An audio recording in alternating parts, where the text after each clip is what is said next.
Hi hello good afternoon ಎಲ್ಲರಿಗೂ ನಮಸ್ಕಾರ. Welcome back to my channel. Hope ಎಲ್ಲರೂ ಚೆನ್ನಾಗಿದ್ದೀರಾ ಅಂತ ಅನ್ಕೋತೀನಿ.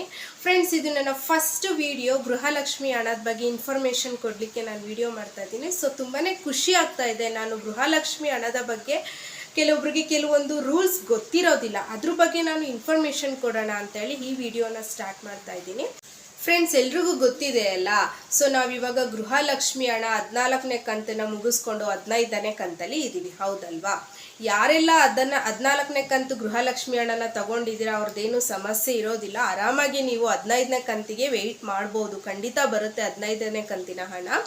ಬಟ್ ನಾನು ಹೇಳ್ತಾ ಇರೋದು, ಯಾರಿಗೆ ಗೃಹಲಕ್ಷ್ಮಿ ಹಣ 12ನೇ ಕಂತಿಗೆ ಸ್ಟಾಪ್ ಆಗಿರುತ್ತೆ, ಕೆಲವರಿಗೆ 13ನೇ ಕಂತಿಗೆ ಸ್ಟಾಪ್ ಆಗಿರುತ್ತೆ. ಪಾಪ ಎಷ್ಟೋ ಜನರಿಗೆ ಅಪ್ಲೈ ಮಾಡಿದ್ರೂ ಕೂಡ ಗೃಹಲಕ್ಷ್ಮಿ ಹಣನೇ ಬಂದಿರೋದಿಲ್ಲ.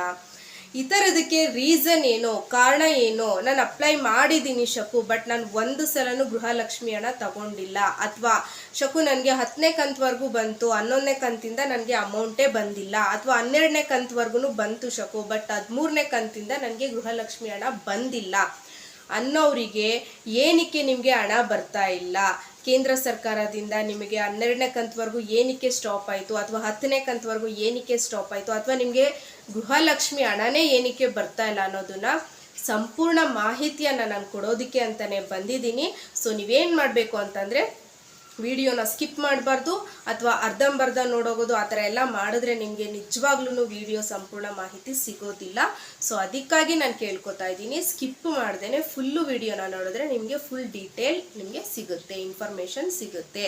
ಮತ್ತು ಯಾರೆಲ್ಲ ನನ್ನ ವಿಡಿಯೋನ ಸಬ್ಸ್ಕ್ರೈಬ್ ಮಾಡ್ದೇ ನೋಡ್ತಾ ಇದ್ದೀರಾ, ಸಬ್ಸ್ಕ್ರೈಬ್ ಮಾಡಿ. ಮತ್ತು ಇದುವರೆಗೂ ಯಾರು ನನ್ನ ವಿಡಿಯೋನ ಸಬ್ಸ್ಕ್ರೈಬ್ ಮಾಡಿ ನೋಡ್ತಾ ಇದ್ದೀರಾ ಅವರಿಗೆ ನಾನು ಬಿಗ್ ಥ್ಯಾಂಕ್ಸ್ ಅಂತಲೇ ಹೇಳ್ತಾ ವಿಡಿಯೋನ ಸ್ಟಾರ್ಟ್ ಮಾಡೋಣ ಬನ್ನಿ, ಲೇಟ್ ಮಾಡೋದು ಬೇಡ.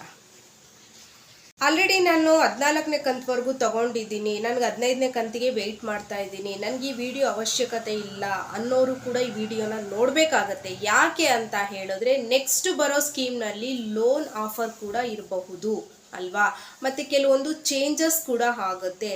ನಿಮ್ಮ 14ನೇ ಕಂತಿನ ಹಣದವರೆಗೂ ನಿಮಗೆ ಏನೂ ಸಮಸ್ಯೆ ಇರಲಿಲ್ಲ, 15ನೇ ಕಂತಿನ ಹಣಕ್ಕೆ ನಾನು ವೆಯ್ಟ್ ಮಾಡ್ತಾ ಇದ್ದೀನಿ. So don't want this video ಅನ್ನೋರು ಕೂಡ ಈ ವಿಡಿಯೋನ ನೋಡಲೇಬೇಕಾಗುತ್ತೆ. ಯಾಕೆ ಅಂತ ಹೇಳಿದ್ರೆ, ಮುಂದೆ ಬರುವ ದಿನಗಳಲ್ಲಿ ನಿಮಗೆ ಲೋನ್ ಸ್ಕೀಮ್ ಆಫರ್ ಕೂಡ ಇರುತ್ತೆ, ಮತ್ತು ಕೆಲವೊಂದು ಚೇಂಜಸ್ ಕೂಡ ಆಗ್ಬೋದು. ಮತ್ತು ನೀವು ಇವಾಗ ಯಾವ ಬ್ಯಾಂಕಲ್ಲಿ ನೀವು ಅಕೌಂಟ್ನ ಓಪನ್ ಮಾಡಿ ಗೃಹಲಕ್ಷ್ಮಿ ಹಣನ ತಗೋತಾ ಇದ್ದೀರಾ, ಆ ಬ್ಯಾಂಕು ನನಗೆ ಬೇಡ, ನಾನು ಬೇರೆ ಬ್ಯಾಂಕ್ನ ಚೇಂಜ್ ಮಾಡ್ತಾ ಇದ್ದೀನಿ ಅನ್ನೋರ್ಗೂ ಕೂಡ ಇಲ್ಲಿ ಮಾಹಿತಿ ಸಿಗುತ್ತೆ. ಸೊ ಹಾಗಾಗಿ ಪದೇ ಪದೇ ಕೇಳ್ತಾ ಇದ್ದೀನಿ, ವಿಡಿಯೋನ ಸಂಪೂರ್ಣವಾಗಿ ನೋಡಲೇಬೇಕು. ಇದು ವೆರಿ ಇನ್ಫಾರ್ಮೇಟಿವ್ ವಿಡಿಯೋ. ಸೊ ಹಾಗಾಗಿ ವಿಡಿಯೋನ ಸ್ಕಿಪ್ ಮಾಡ್ದೇನೆ ಫುಲ್ ವಿಡಿಯೋ ನೋಡಿದ್ರೆ ನಿಮಗೆ ಇನ್ಫಾರ್ಮೇಷನ್ ಖಂಡಿತ ಸಿಗುತ್ತೆ. ಫ್ರೆಂಡ್ಸ್, ಗೃಹಲಕ್ಷ್ಮಿ ಯೋಜನೆ ಚಾಲನೆಗೆ ಬಂದಾಗ ಅಥವಾ ಆರಂಭ ಆದಾಗ ಸರ್ಕಾರ ಏನು ಹೇಳಿತ್ತು? ಆಧಾರ್ ಕಾರ್ಡ್ ಬೇಕು, ಮತ್ತು ರೇಷನ್ ಕಾರ್ಡ್ ಬೇಕು, ಮತ್ತು ಪಾಸ್ಬುಕ್ ಬೇಕು ಅಂತ ನಮ್ಮ ಪ್ರೂಫನ್ನು ಕೇಳಿತ್ತು. ಯಾರ ಪ್ರೂಫ್ ಕೇಳಿತ್ತು? ಮನೆಯ ಒಡತಿಯ ಪ್ರೂಫ್ ಕೇಳಿತ್ತು. ಮನೆಯ ಸದಸ್ಯ ಅಂತ ಏನು ಕರಿತೀವಿ ಅವ್ರದ್ದು ಆಧಾರ್ ಕಾರ್ಡು, ಮತ್ತು ರೇಷನ್ ಕಾರ್ಡು, ಮತ್ತು ಪಾಸ್ಬುಕ್ ಜೆರಾಕ್ಸ್ನ ಕೇಳಿತ್ತು ಅಲ್ವಾ? ಸೊ ಅದೇ ರೀತಿ ಎಲ್ಲರೂ ಕೂಡ ಕೊಟ್ಟರು, ಹೌದಲ್ವಾ?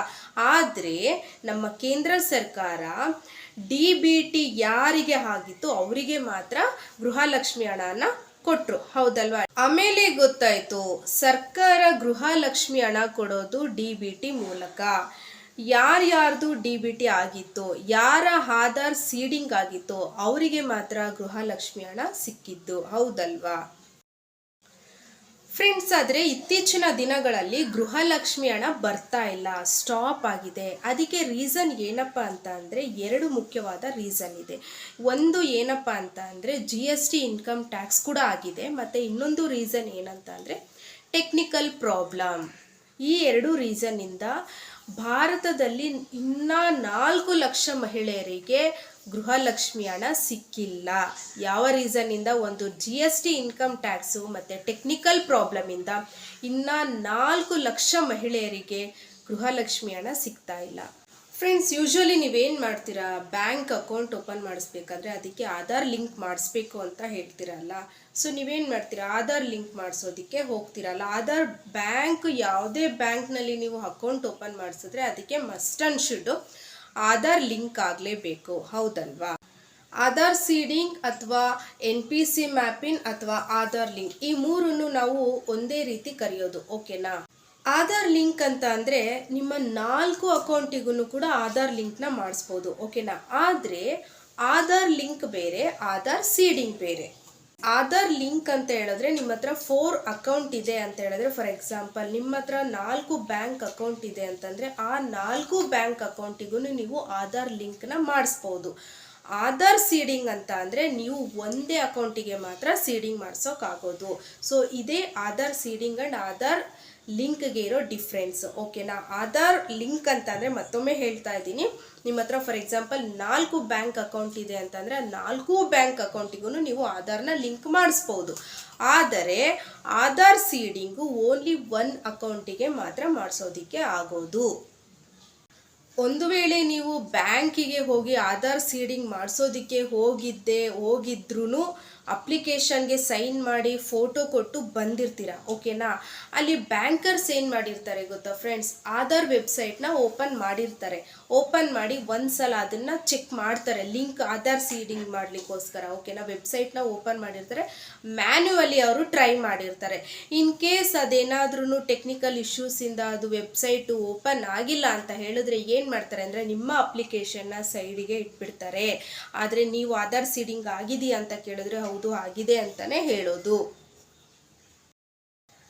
ಫ್ರೆಂಡ್ಸ್, ಅವಾಗ ನೀವೇನು ಅಂದ್ಕೊಂಡಿರ್ತೀರ ಗೊತ್ತಾ, ನಂದು ಆಧಾರ್ ಸೀಡಿಂಗ್ ಆಗಿದೆ, KYC ಪ್ರತಿಯೊಂದು ಆಗಿದೆ, ಹೌದಲ್ವಾ? ಸೊ ನಂದು ಎಲ್ಲ ಆಗಿದೆ, ಆಧಾರ್ ಲಿಂಕ್ ಆಗಿದೆ, ಆಧಾರ್ ಸೀಡಿಂಗ್ ಆಗಿದೆ, KYC ಪ್ರತಿಯೊಂದು ನಂದು ಆಗಿದ್ಮೇಲೆ ಇಷ್ಟೆಲ್ಲ ಆಗಿದ್ರೂ ನನಗೆ ಗೃಹಲಕ್ಷ್ಮಿ ಹಣ ಯಾಕೆ ಬರ್ತಾ ಇಲ್ಲ ಅಂತ ನೀವು ಅನ್ಕೋತೀರ, ಹೌದಲ್ವಾ?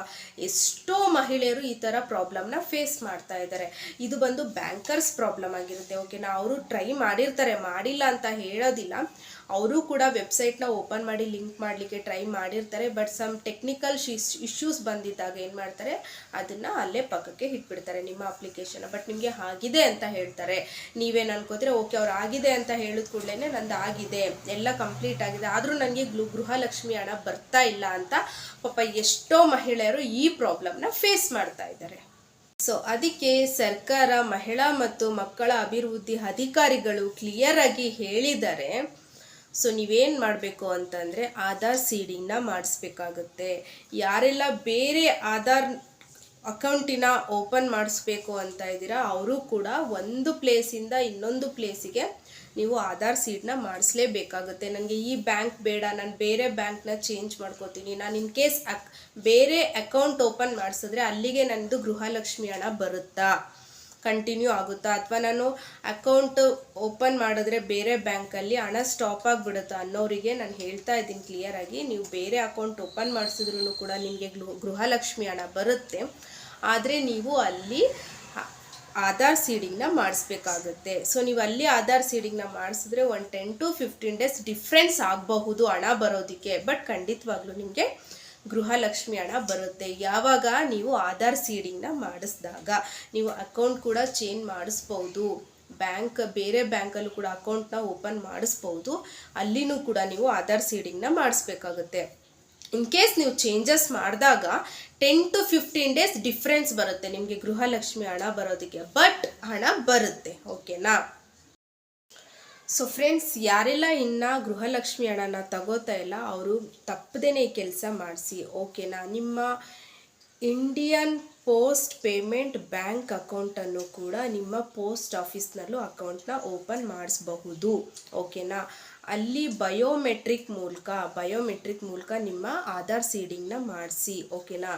ನೀವು ಬೇರೆ ಎಲ್ಲಾದರೂ ಆಧಾರ್ ಸೀಡಿಂಗ್ ಮಾಡಿಸಿದ್ರೆ ಅದು ಅಲ್ಲಿ ಲಿಂಕ್ ಆಗಿ ಇಲ್ಲಿ ನಿಮಗೆ ಡೈರೆಕ್ಟಾಗಿ ಆಧಾರ್ ಸೀಡಿಂಗ್ ಲಿಂಕ್ ಆಗುತ್ತೆ. ನೀವು ಬಯೋಮೆಟ್ರಿಕ್ ಮೂಲಕ ಆಧಾರ್ ಸೀಡಿಂಗ್ ಮಾಡಿಸಿದ್ರೆ ನಿಮಗೆ 100% DBT ಹಣ ಯಾವುದೇ ಕಾರಣಕ್ಕೂ ಮಿಸ್ ಆಗೋದಿಲ್ಲ.